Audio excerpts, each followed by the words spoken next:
Bonjour à tous, dans cette vidéo je vais vous parler de The Ride to Happiness. Pour raccourcir, on va dire RTH à la place car c'est beaucoup plus rapide. Commençons sans plus attendre.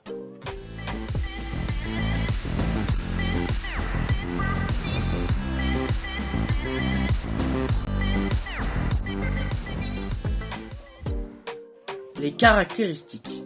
RTH se situe à Plopsaland de Panne en Belgique.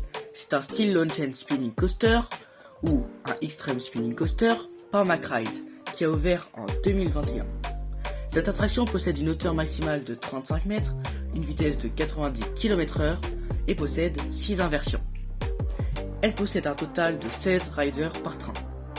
Ce coaster possède des figures et des inversions rares.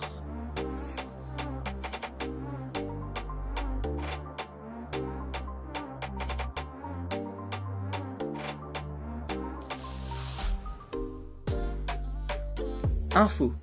RTH possède une très bonne théma sur le festival Tomorrowland. La file d'attente et la gare possèdent une théma belle et bien présentée.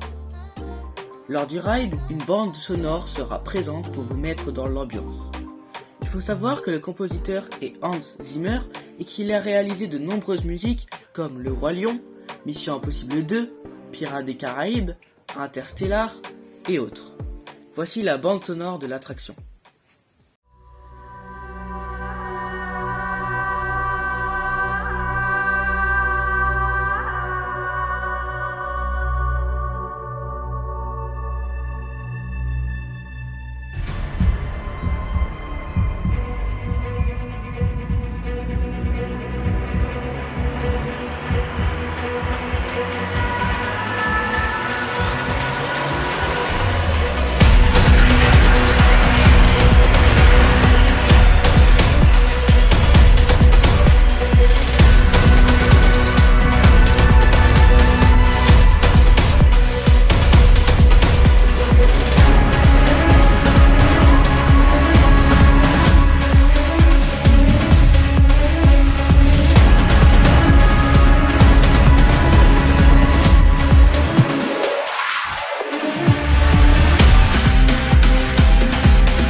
Pour finir, RTH se situe près du lac et pas très loin du Super Splash. Incident. Le 19 février 2022, vers 17h30, un train avec 9 passagers s'est stoppé au point le plus haut de l'attraction. Le parc a ensuite fermé afin que les pompiers puissent accéder à l'attraction. Leur opération n'a commencé seulement vers 21h à cause des vents violents. Par la suite, le coaster a réouvert avec un seul train pendant une semaine. La raison de l'incident n'a pas été déterminée, mais le train qui s'est stoppé roulait plus lentement que d'habitude.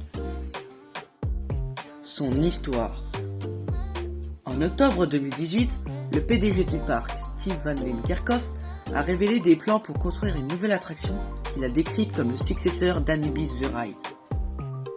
L'attraction a été annoncée le 24 septembre 2019 et peu de détails ont été confirmés, si ce n'est qu'il s'agirait d'un grand coaster, mais l'utilisation d'une photo de Time Traveler à Silver Dollar City indiquait fortement qu'il s'agirait d'un extreme spinning coaster de McRide. Le nom Robo Spinner a été annoncé. Le 20 octobre 2019, les plans du manège ont été divulgués et certaines pièces de la voie ferrée sont arrivées sur le site en octobre 2020. L'assemblage s'est donc achevé en janvier 2021. Ensuite, le 15 janvier 2021, Plopsaland de Panne a révélé le nom et le thème du manège sur son blog. Il a également été révélé que le manège aurait une bande sonore embarquée basée sur le festival de Tomorrowland en Belgique, de Hans Zimmer. The Ride to Happiness by Tomorrowland coûterait 15 millions d'euros à construire. RTH a officiellement ouvert au public le 1er juillet 2021. Les avis.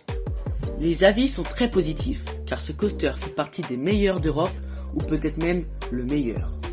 Ce coaster posséderait de nombreux et très bons airtime, des bonnes figures et inversions, un très bon layout, une très bonne théma, des launchs plus puissants que les anciens coasters de chez McRide, comme Blue Fire ou Star Trek, et il possède également un confort optimale.